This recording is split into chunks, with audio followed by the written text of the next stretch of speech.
Okay, today we're going to talk about screenplay writing. Screenplays are the blueprint for the film. They either come from original ideas written directly for the screen, or they're ideas that come from novels and are adapted, or short stories and adapted. You're going to take a novel and adapt it to a screenplay. Now, in so doing, one of the things you're going to quickly realize is that novels have a lot of things going on in them that screenplays simply can't. You can't see people thinking very easily in a film, and so you end up cutting a lot of that out.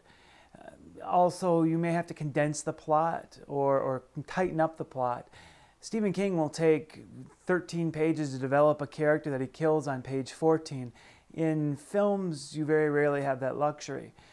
So first, in order to write screenplays, there are two things that we're going to have to figure out. One is just the basic form for a screenplay. And then the second is how you build a scene or the content of that screenplay. Now, the basic form boils down to four general areas. The first general area for the screenplay is called the scene heading or the slug line. Scene heading or slug line. Now, there is a format for that, which is all caps, and there are three parts to a scene heading. First one is either INT or EXT, interior or exterior. The second one is a place, like a basement or a park or a garage. Now, the third piece of that scene heading is the time of day. Day, night, morning, dusk, dawn, those are all appropriate descriptors. You can be more exact if you wish. You can say 3 p.m. if it's essential to the script, but general time of days will do. Now, this takes the place of a lot of description. You wouldn't talk about the color of the grass or the breeze blowing through the trees. You would simply say park, and then you'd leave it up to a set of designers to make that happen. Now, the second element of screenplay writing is the action line. The action line.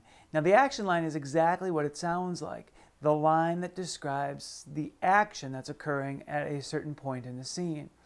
Action lines shouldn't be interior. They shouldn't be people's thoughts or people's concerns. They should be something that we can see, some movement, some action. The third piece of a screenplay is the dialogue. Now, the dialogue actually consists of two parts: the character name, which is generally in all caps, and then the dialogue, which is in mixed case, upper and lower case. The dialogue is essentially what the characters are saying, and sometimes you indicate the way in which they're delivered.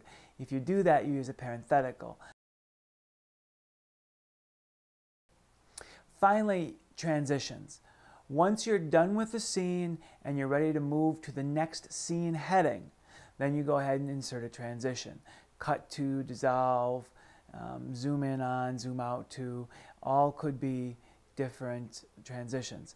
Transitions are formatted in all caps, and they're followed by a colon with nothing after the colon, and they are generally right aligned. Now, the screenplay writing software that we're going to use will align and format each line specifically for your screenplay. Scene headings will be in all caps, action lines will be in mixed case, dialogue will start with a character name, and then it will go to mixed case for the dialogue. It will all be formatted by the online software that we're going to use. But that doesn't necessarily help you build a scene. And so the second part of knowing how to write a screenplay, and probably the most difficult part, is knowing how to build a scene. Basically, scenes work in threes. There are 3 beats to a scene, there are 3 scenes to a sequence, and there are generally 3 sequences to an act. Now, not every film works out that cleanly and that clearly, but very often you'll be able to sense the movement of a scene. Basically, a scene is composed of 3 beats, and beat 1 is the beat that establishes the time, place, and situation. You know who and where and what, and you have some indication of what is going to be happening. Beat 2 is generally the longest beat. That's the beat where any suspense is built up. That's the beat where complicating action occurs. So once we have a character in a place at a particular time, then we have some complicating actions. That's beat 2. all of the things that happen to that character that finally then culminate in some sort of climax. That climax and resolution end up being beat 3. The beat 3 begins essentially with the end of beat 2, which is the climax, and then the resolution is beat 3. This is very often a short beat.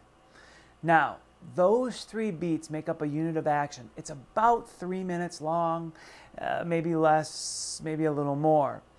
But then that scene is by itself the beginning of some larger situation, like a sequence. Now, scene 1 with first, second, and third beats generally puts the character in a place that then requires some work for that character to get out of. The work required to get out of that place is scene 2. In a sense, scene 2, which will have 3 beats, put the character in a spot, complicate the action and resolve it. In a sense, scene 2 works like beat 2. It is the most complicated, it's the most involved, it's the most interesting of the scenes. Then finally, scene 3 resolves whatever action began in scene 1, was complicated during scene 2, and then resolves in scene 3. That resolution has 3 beats. Beat 1, beat 2, beat 3. Puts time, place, situation, moves you through some action, and then resolves it. The best example, I think, of these 3 scenes working together would probably be in The Princess Bride. In the beginning of the second act, we have the man in black who has to face 3 challenges in order to finally get to the princess. The first challenge is the swordsman, and that whole scene has 3 beats to it. Then you go to the second scene where he has to defeat a giant, and in that scene there are 3 beats. The initial banter, the escalating action, and then the resolution. Finally, the third scene is the scene where we have to find and defeat the intellectual. And that has 3 beats as well, establishing, complicating, and resolving. It's those 3 scenes that move the man in black from not having the princess to finding her and then capturing her.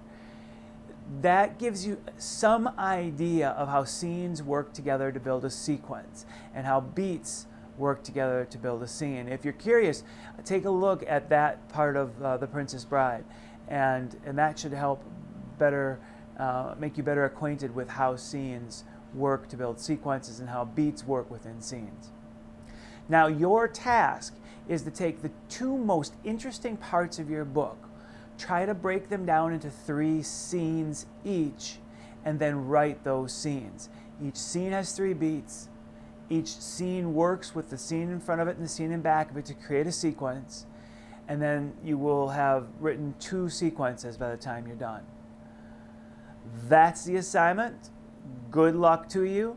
If you have questions, make sure that you drop me an email at homesteadfilm@gmail.com, and I'll do what I can to help you. Thanks a lot.